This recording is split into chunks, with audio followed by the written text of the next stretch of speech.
Hello, everyone. Now let's continue our discussion. We're going to, after discuss the future value formula, now let's look at the application of a future value formula, as well as the important properties of a future value formula. Now let's go to the slides.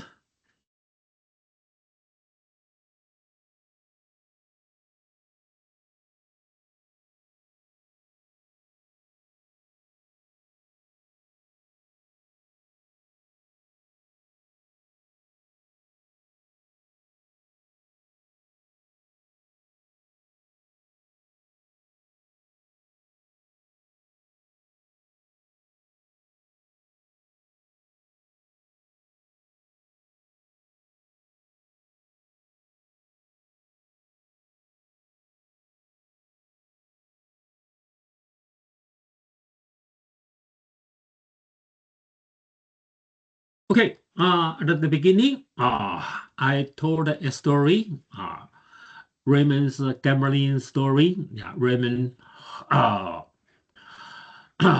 Raymond played a gambling with his father, and he lost $23,000 to his father. Yeah, I'm going to use this story to explain how we can use the future value formula. Okay. Suppose Raymond's dad, Frank, passes away 10 years after gambling. And Raymond can get a sum of money from his father's heritage. If market interest rate is 10%, how much will Raymond require from his father's heritage so that the Deborah will not be complaining? Okay, and first of all, we are going to look, we're going to use the formula to calculate the future value of this $2,300 that Raymond lost to his father in gambling today, 10 years from now. And the market interest rate is 10%. Okay. After we get the future value, then I'm going to explain how can we understand this future value.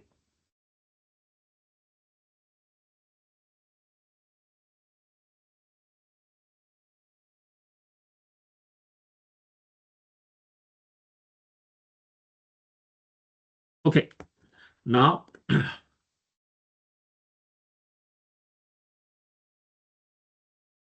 we're going to have a timeline.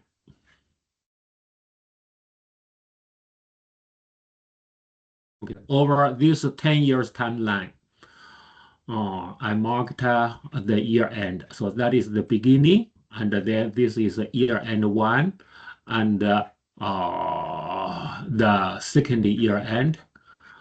Okay, and there that is 9 years end, and the 9th year end, that is the 10th year end. Okay, and at the beginning value is $2,300.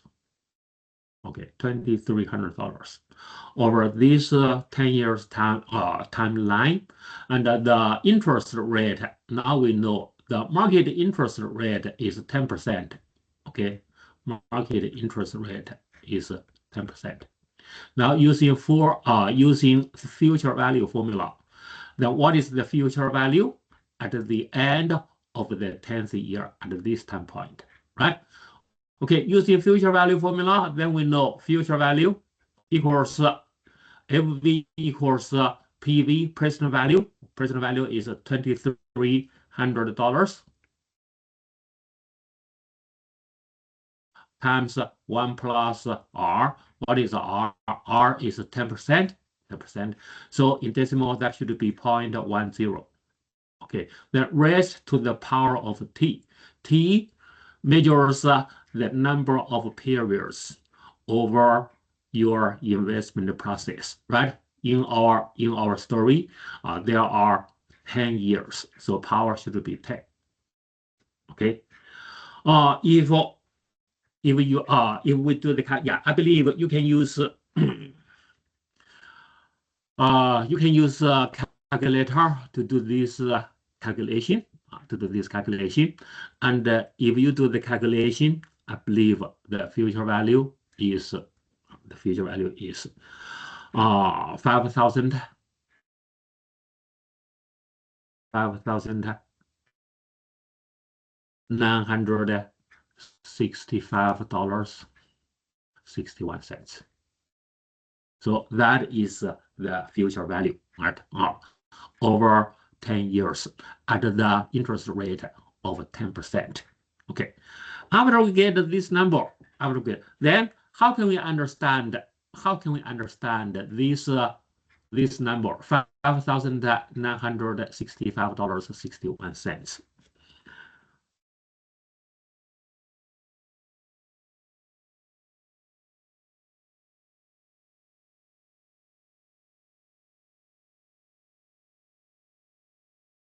We can understand in this way.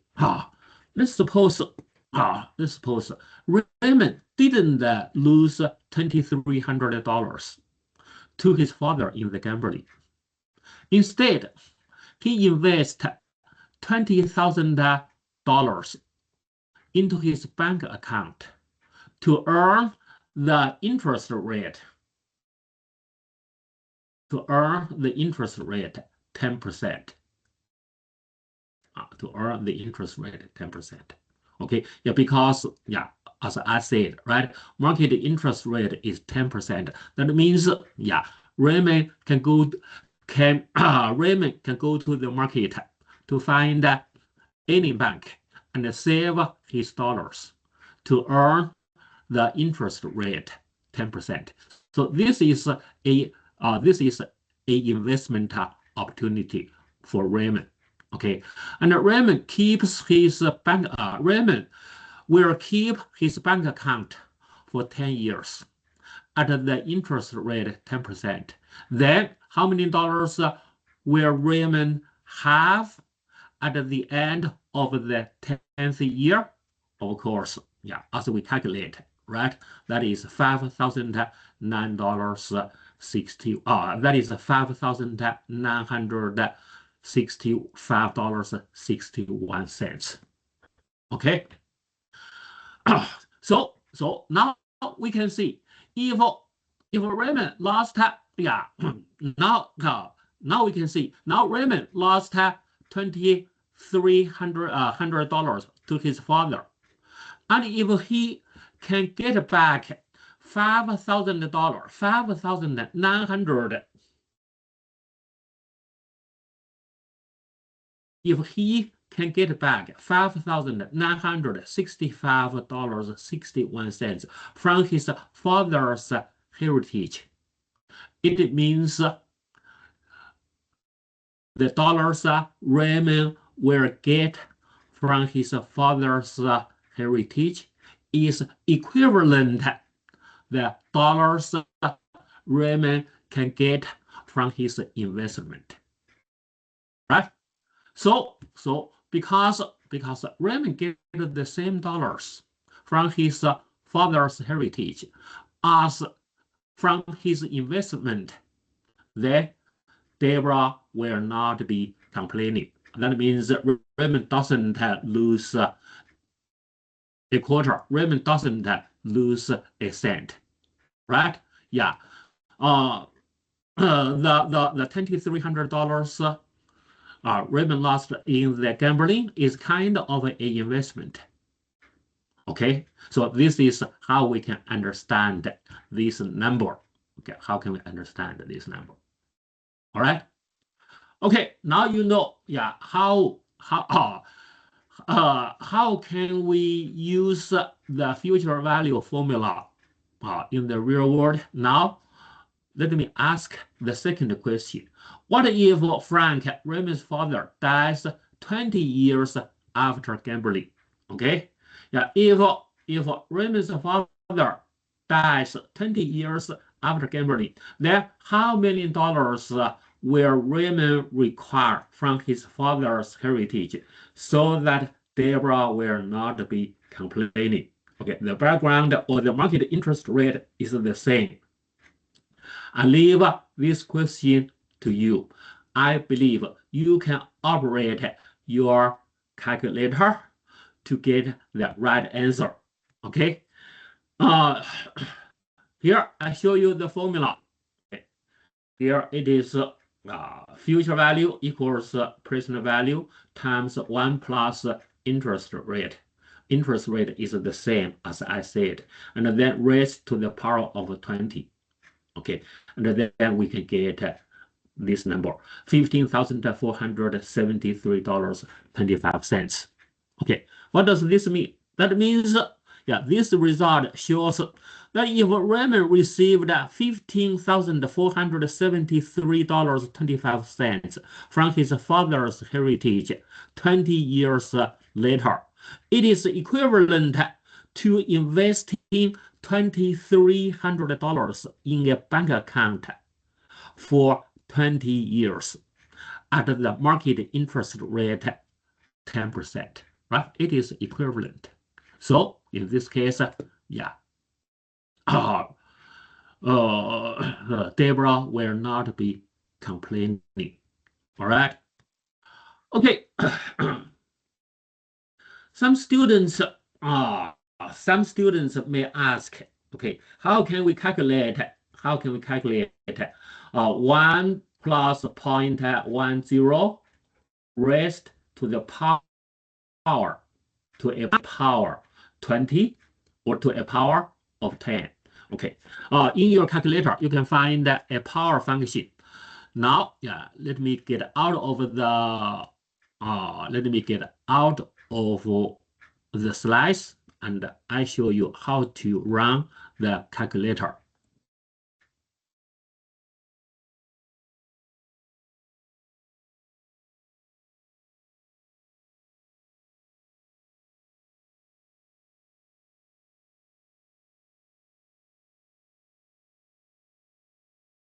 Okay.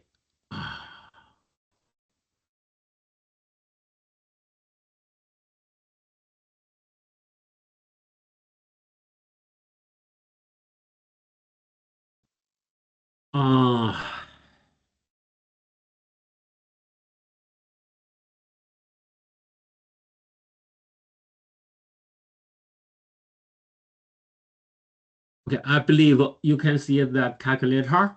Okay, this is the BA2 plus Texas Instrument calculator. Okay, and first of all,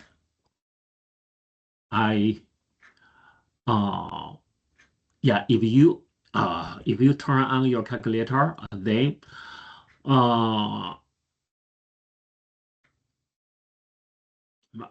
it will show, yeah, the calculator will show default value.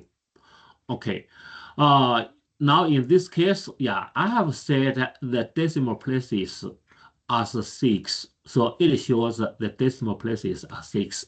But yeah, if you have a new calculator, yeah, the default decimal places maybe, yeah, is 2. So in this case, yeah, you have to reset the decimal places. In our course, I strongly suggest you use the decimal places of 6. Okay. How can we, yeah, if your decimal places is 2, how can you reset your decimal places? Usually, okay, now, yeah, in my calculator, the decimal places is 6. Right now, I want to reset it as 2. Okay, I want to reset the decimal places as 2. How can we do that? Yeah, you click second, and then you click the here. That is what is it? This is the format. You can click here, and now it shows currently my calculator has the decimal places 6. right? If you want to reset it as 2, then you click 2, okay? And then you click the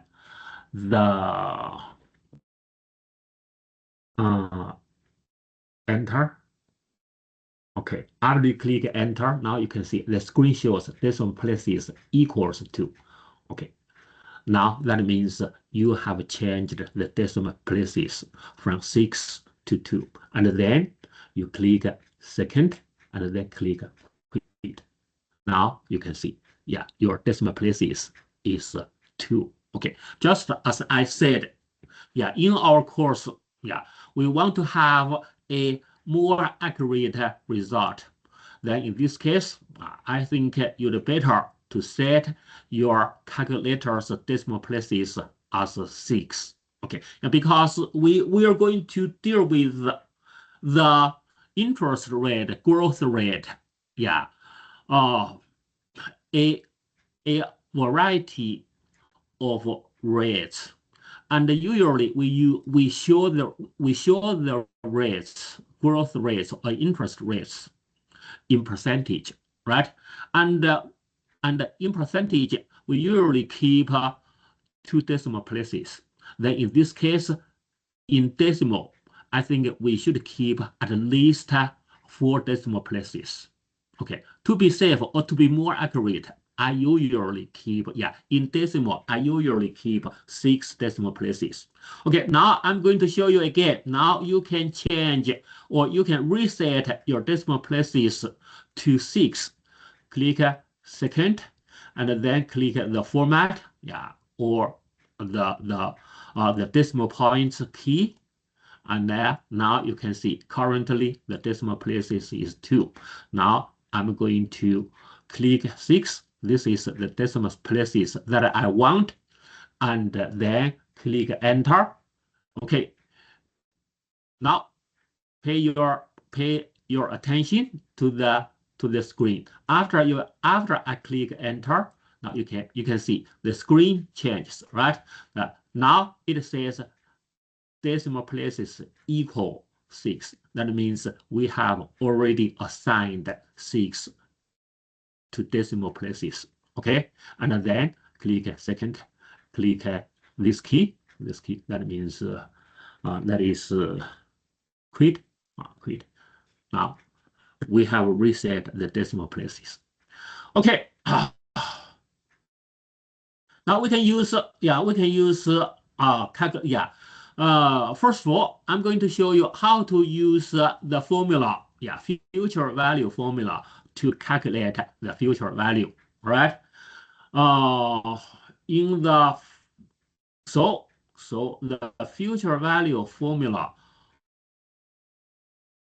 we're going to answer the second question. Okay, in the second question, future value equals $2,300 times 1 plus R 0.1 raised to the power of 20, right? 1 plus 0.1 raised to the power of 20. Yeah, we know we call this the future value factor. Future value factor. So we're going to calculate the future value factor first. Future value factor shows the future value of $1 initial investment, right? After we get the future value factor, we multiply the future value factor by present value. Then we can get the future value, right? So we're going to calculate 1 plus 0.1 raised to the power of 20. Okay, 1 plus 0.1, of course, it is 1.1, right? Now, we are going to raise this base to the power of 20. How can we do that? On your on the keyboard of your calculator, you can find this key, y raised to the power of x. Then this is a power function. This is a power function. Y is the base. current, right, for the time being, the number, if you use this function, the number on the screen is the base. Okay, and then you click this function. That means I'm going to use the number on the screen as base. And then you input the power. What is the power? We're going to raise 1.1 to the power of 20. So I click 20. And then click equal sign. Then we get the future value factor, right? That is 6.73. Okay, now multiply this future value factor by the present value.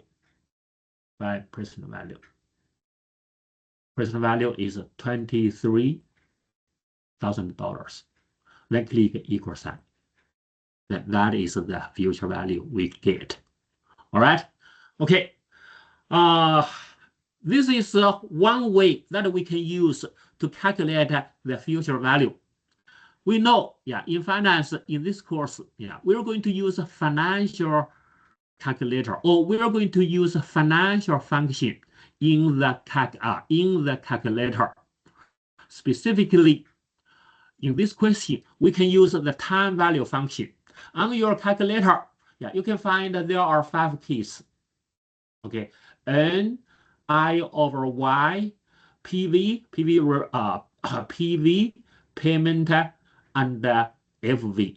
Okay, these 5 keys provide us the time value function. We can use these 5 keys to calculate the future value, present value, and calculate the variables involved, or the variables in the future value formula.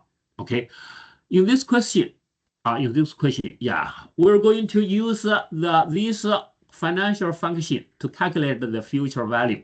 Okay, this 5 key N represents the number of periods over your investment process.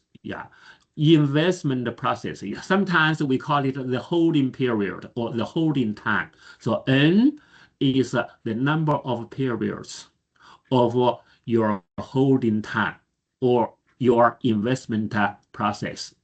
I over Y is the rate of return that you can earn.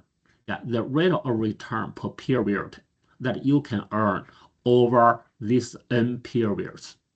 Okay, be careful when we are using the financial function. The I over Y should be in percentage. Okay, that means in our case, that means I over Y should be 10%. We have to input the percentage. Okay, we have to input the percentage. Okay, and also later on we're going to learn. We can the I over Y or the rate of return could be an unknown, could be a variable, could be a value that we are looking for. In this case, if we use a financial function, then when you get the results of I over Y is in percentage.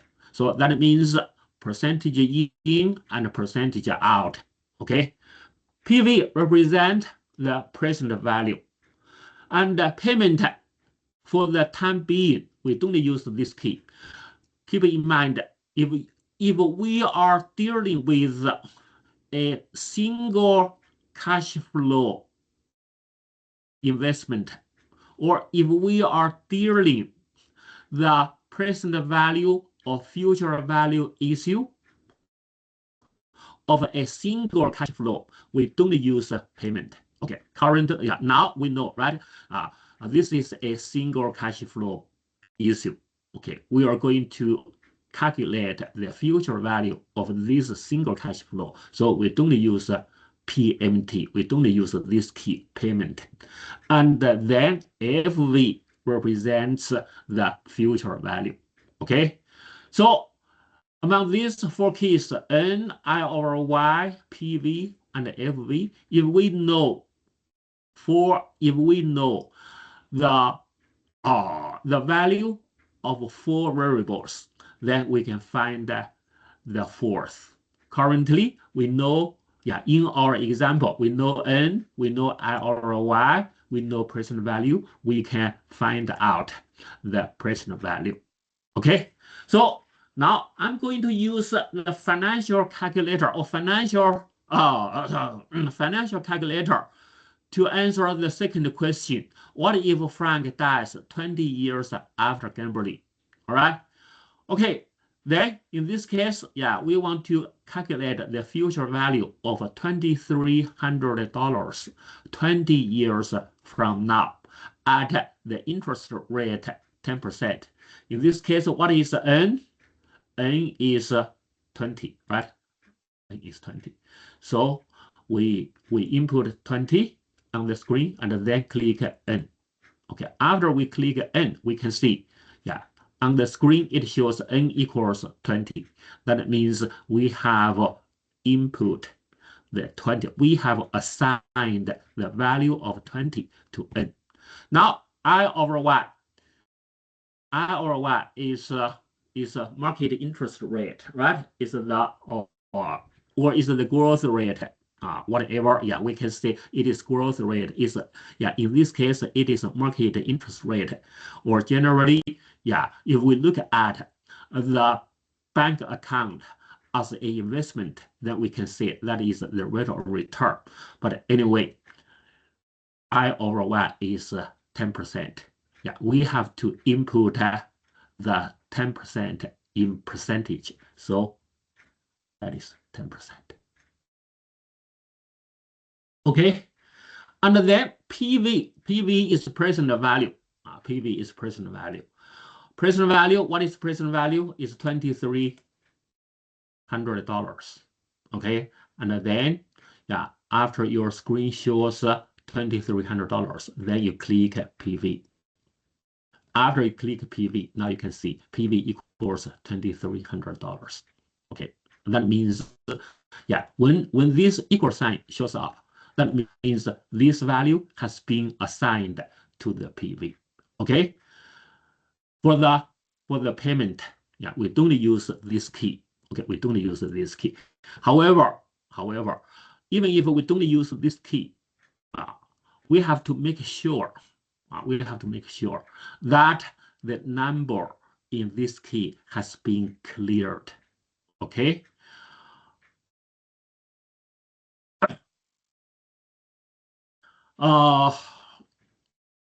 In this case, you can clear the memory of this key by assigning 0 to payment. So now we can click, we can click 0 and then assign and then click payment. That means we have clear the memory of this key. Later on, I'm going to show you. We can clear the memory with one stroke. Okay, and then after we input these numbers into these keys, and then we know we want to find out the future value FV, right? Now click CPT compute and then click FV. After you click FV, then the screen shows the results. Now you can see FV equals negative $15,473.25. This is the number that we get from using the formula. Then some students may ask, Dr. Chen, maybe you have made a mistake because the screen shows the number a negative number. Here, I'd like to explain when we are using financial calculator or when we are using the financial calculation of a calculator, the calculator always differentiate the direction of cash flows. Okay, in this investment, Raymond invest Raymond invested $2,300.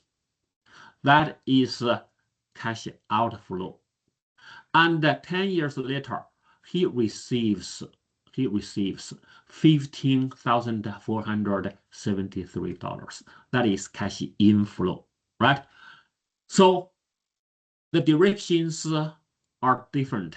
When we're using financial calculator, we have to differentiate the direction of cash flows.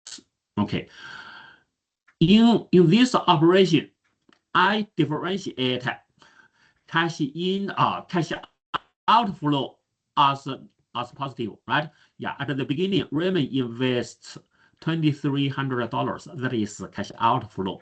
When I input present value, I input a positive number, right?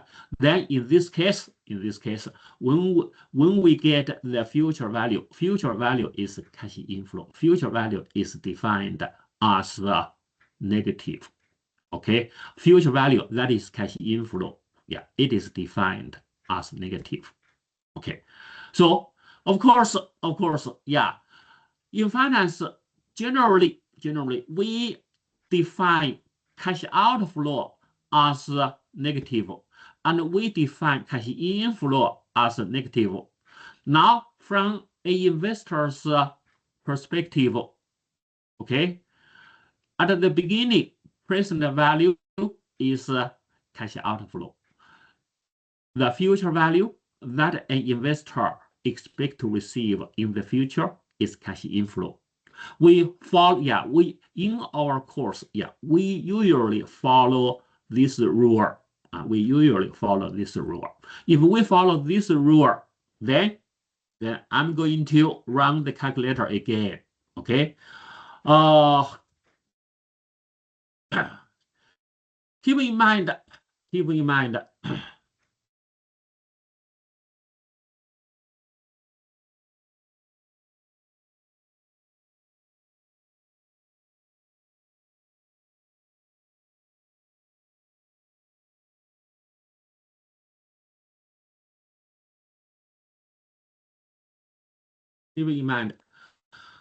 when you're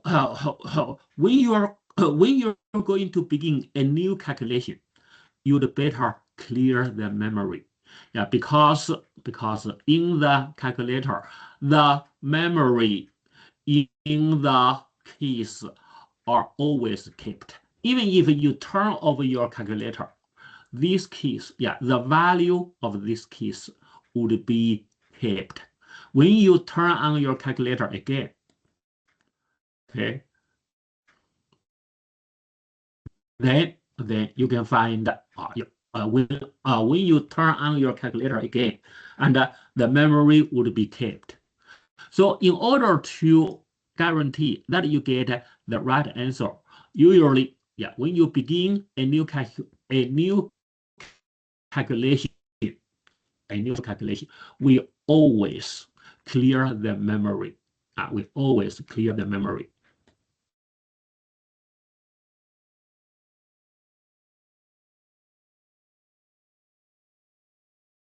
Okay. So how can we clear the memory? Yeah, for the time value function, we can clear memory following this procedure. We place second key, and then clear, and then click the CLR-TVM. Okay, by doing this, we clear the memory. Okay, keep in mind that when you begin a new calculation, you should clear the memory. All right. After we clear the memory, now, we're going to follow the rules in finance. We differentiate. We define cash outflow as negative, cash inflow as positive. Now we're going to do our work again. All right. Okay. We're going to do our work again.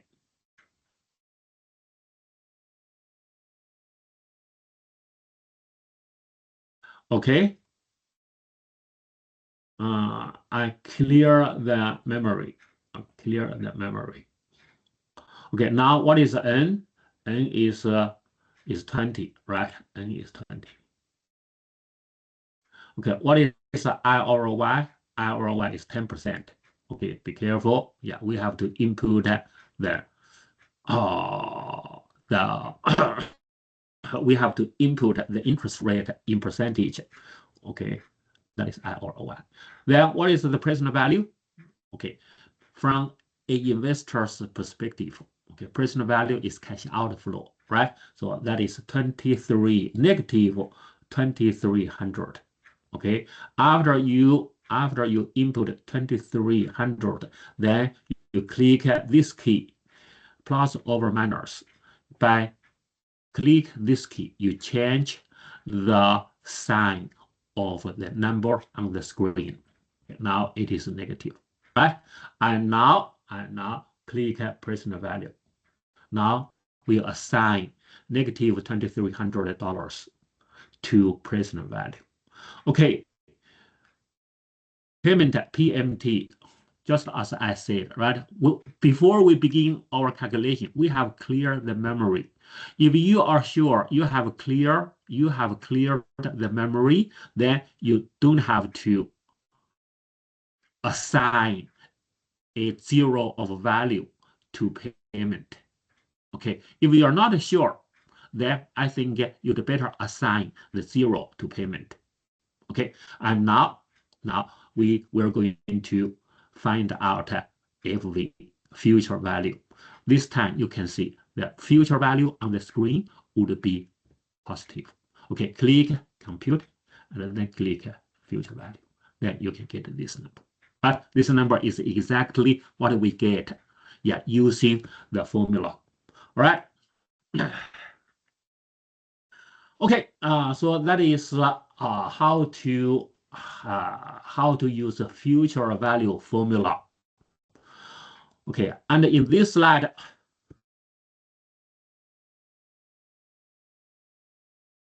this slide shows how to run your financial calculator, yeah, to calculate the future value. Okay, to calculate the future value. All right. And now, after this, let's discuss two important properties of a future value formula. Okay, first of all, let's look at the important relationship one or property one.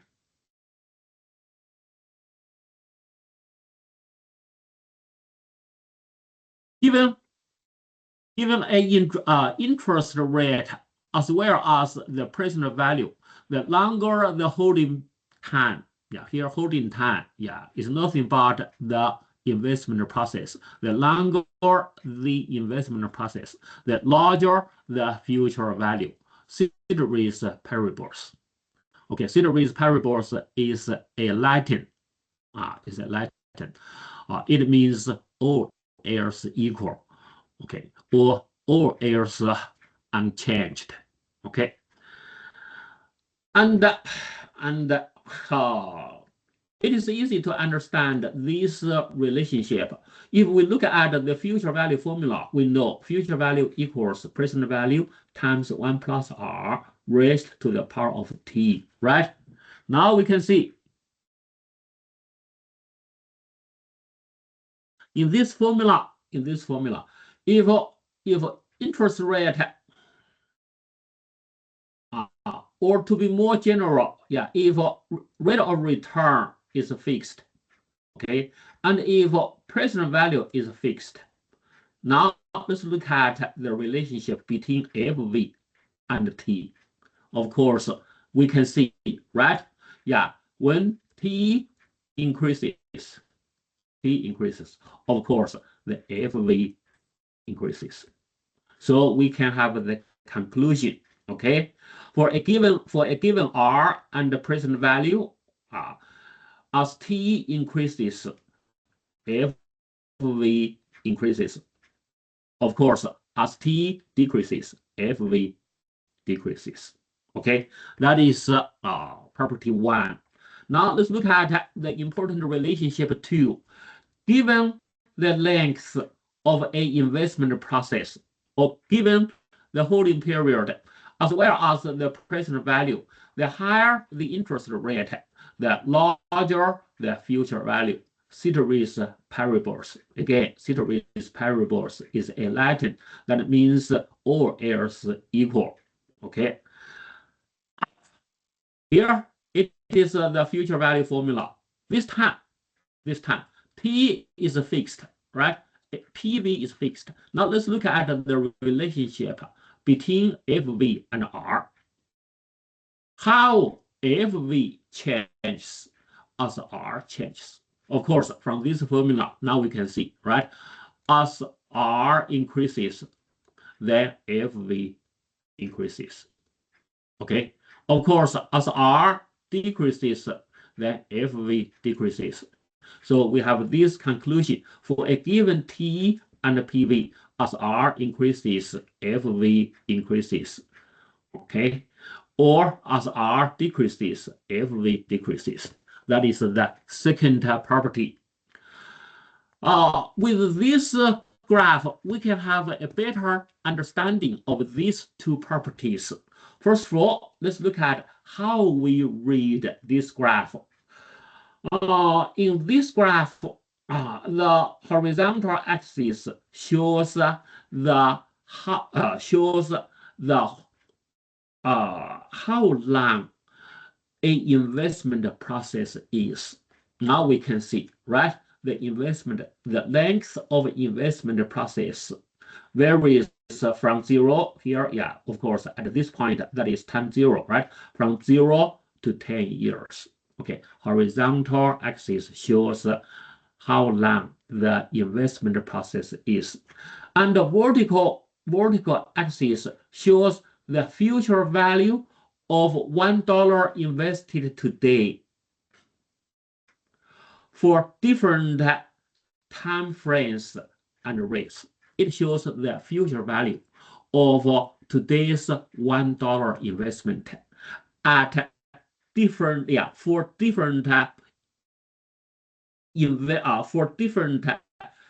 time frames and at different rates, at different rate of return. So this is the vertical axis. Okay, this is vertical axis. Okay, now we can see. Yeah, let's look at a curve here. If interest rate is 20%, this curve shows the future value of initial $1 investment in the future, right? For example, this point shows the future value of initial $1 investment at the end of 5 years. At the end of the 5 years. Okay. Now let's look at the first property. Let's look at the first property. Given a interest rate, the longer the holding time, the larger the future value. Let's look at a specific interest rate, 20%. Okay, now we can see, right? We can see as you hold an investment, as you hold $1 investment longer and longer, the future value increases. As you hold $1 investment from 1 year to 2 years to 3 years and on to 10 years, the future value increases along this curve, right? Along this curve. Okay, so it shows the relationship 1 with all other things being equal. As you hold your investment longer, you hold your investment, the larger the future value of your investment. It is the same if your interest rate is 15%. if your interest rate is 15%, now we can see the value of your $1 investment will increase will increase along this curve as you are holding from 1 year to 10 years. Okay, for the interest rate 15, now we can see the future value of your initial $1 investment would go up along this curve as your investment process increases from 1 year to 10 years. Okay, and in this graph, also we show, the interest rate at 10 years, 10%, 5%. What now?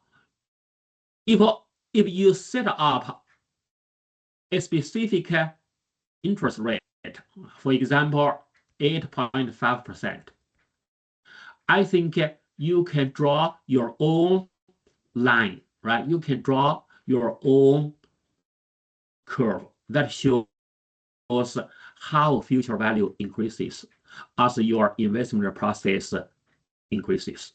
Okay. Anyway, no matter what your interest rate is, you can find as you hold your investment longer and longer, the future value of your investment becomes larger and larger. Okay. However, we have to pay attention to a special case, that is interest rate is 0 or rate of return is 0. Now you can see when interest rate is 0, then this curve is a horizontal straight line.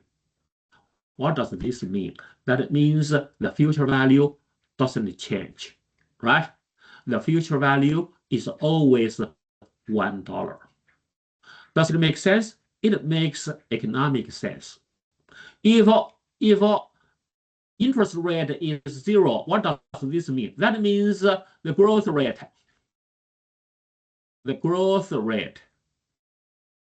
equals 0. That means there is no growth. If there is no growth, then no matter how long you're going to hold your investment, the future value is always the same as the present value, right? So it makes economic sense. And also, we can have a better understanding from the future value formula. If we look at the future value formula, future value equals present value times 1 plus r raised to the power of t.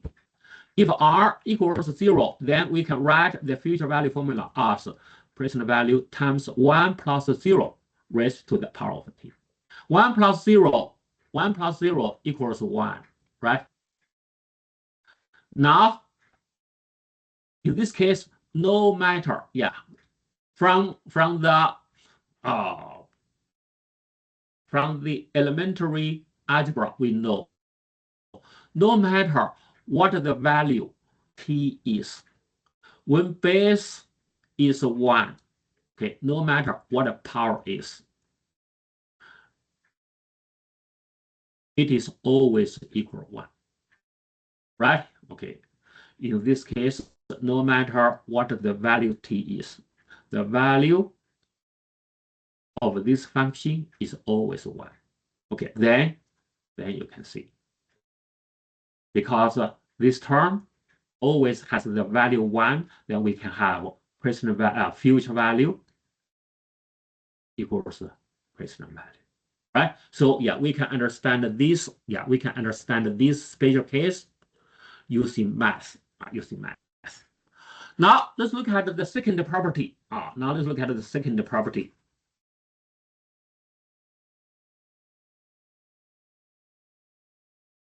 Second property, as interest rate increases, given a fixed holding period, now we can see as interest rate becomes larger and larger, the future value becomes larger and larger, right? Or the higher interest rate, the larger future value. Now let's look at 5 years investment process or 5 years holding time. Okay, now you can see when interest rate is 20%, yeah, the future value is at this level. When interest rate is 15%, the future value is at this level, right? When interest rate is 10%, the future value is at this level. Okay, of course, you can see, right? You can see. Given the holding period of 5 years, as interest rate goes down from 20% to 5%, even lower, 1% or 0.1%, now you can see the future value of your $1 initial investment goes down, right? Or in the other way, yeah, as interest rate goes up, as interest rate goes up from 5% to 10 to 20%, the future value of your initial $1 investment goes up. Okay, and this property can be applied to any fixed investment process. For example, yeah, if you look at the 8-year holding course, now you can see, right? As the interest rate increases, the future value increases. Of course, when we understand this property, we should pay attention to a special point is here. Now we can see, right? No matter how interest rate varies, if a holding period is zero, then the future value always equals the present value. First of all, it is easy to understand this point with an economic reasoning. If a holding period is zero, what does this mean? That means that there is no time for the value of investment to be growing. If there is no time for growth, then of course there is no change or there is no growth in the value of your investment, right? Although we can understand this point using the formula or from a mathematical perspective, future value equals present value times 1 plus r raised to the power of t, right? Now, let's look at this term, 1 plus r raised to the power of t. When t is equal, when t equals 0, then we can have this one, right? Now let's look at this term, 1 plus r raised to the power of 0. From the algebra, we know no matter what value of r is, or no matter what the value of the base is, when power is 0, then this term always equals to 1, right? Okay, because this term always equals 1, then we know future value equals present value times 1. So future value always equals present value. All right. So that is 2 important properties of a future value formula. Now, let's look at the simple interest and compound interest. In the real world, we have 2 kinds of interest. One is simple interest. The other one is compound interest. In the modern society, of course, we usually use the compound interest because investors require to earn the compound interest. First of all, let's introduce these two concepts. What is simple interest? Simple interest, that is interest earned only on the original principals. Okay, no matter how long you hold investment, you always earn the interest on the original principles. Then we call this the simple interest. Now, what is the compound interest? That is interest earned not only on the principal, but also on the interest received. That means you're going to earn, investors will earn interest on the interest that he has already earned. Okay? Or in the other word,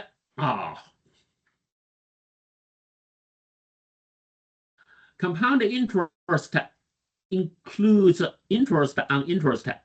That is interest earned on reinvestment of previous interest payment.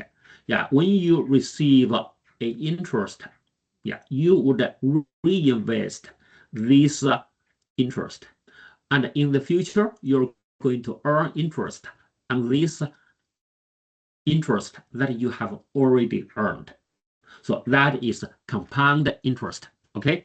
Of course, yeah. In the modern society, yeah, we usually use, we usually follow this concept, compound interest, yeah, because investors would require to receive compound interest. Okay.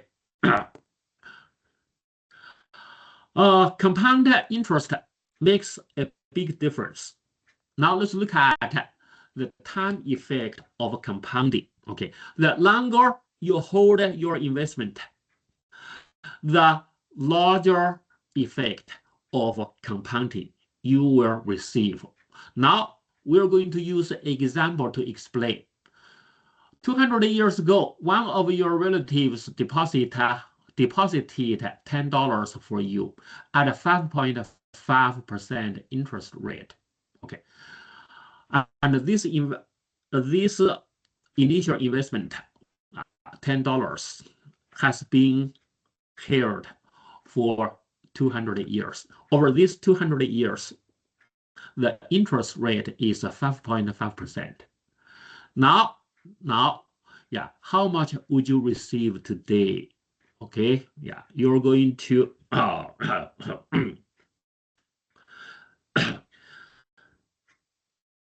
okay, if we use simple interest, then from this account, you're going to receive $120. Okay, of course, yeah, first of all, you're going to receive the principal, $10.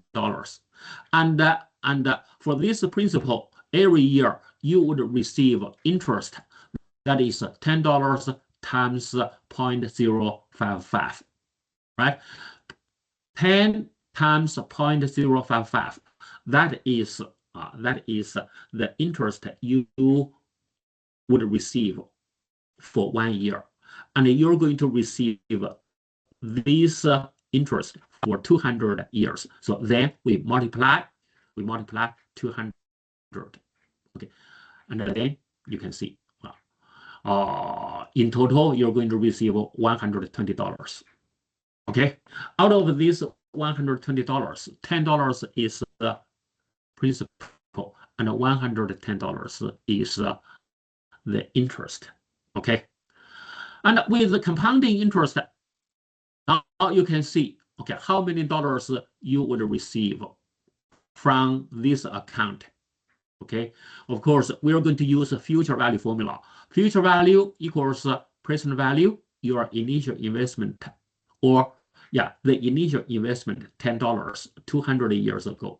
Then times 1 plus interest rate, that is 0.055, raised to the power 200, because this investment has been held for 200 years. Then if you do the calculation, yeah, you can use a formula, or you can use financial calculator to get the result. I believe your result is $447,189.84. Okay, so now you can see, right? Compounding, yeah. For a long investment, compounding makes a big difference. How big the difference is, we can calculate, right? How big the difference is. Yeah, here, this is the number, this is the dollars that you would receive from compounding, minus the dollars you would receive from simple interest. Okay, now you can see the difference is $447,069.84.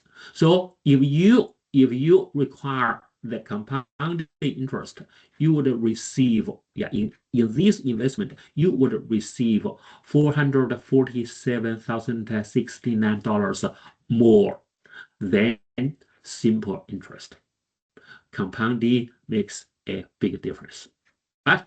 Okay, that is all for future value. Okay, next time, we're going to calculate the present value.